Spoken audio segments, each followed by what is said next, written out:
ค้นอันใดเหตุสันใดทำใจให้เจ้าจืดจางใส่หายอ้ายพอแล้วก็แยกทางเจ้าเดินหนีไปไกลบ่ยอมเว้าจาพาทีอ้ายจำต้องตกเป็นผู้ปราศัยบ่ฮู้เรื่องใดเจ้าจึงปล่อยวางอาจใหญ่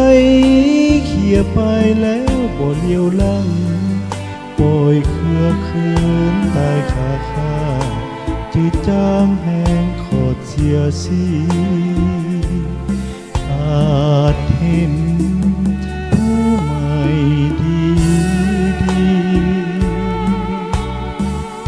คงสมศักดิ์ศรีผู้มีปัญญาอายจนต้องทนก้มหน้า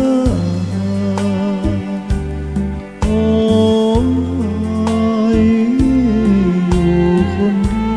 ยวต้องทนอดอยู่เป็นผู้ปราศัย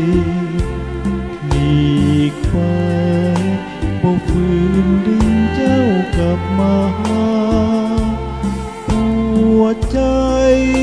ดังไฟเผาในอุลาอายจำต้องทนคงหน้า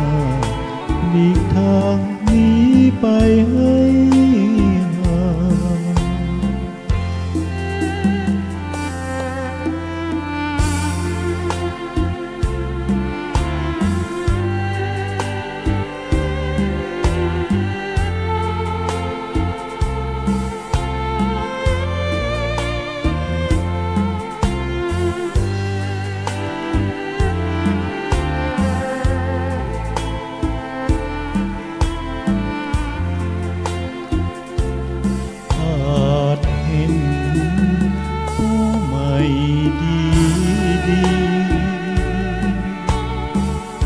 คงสมศักดิ์ศรี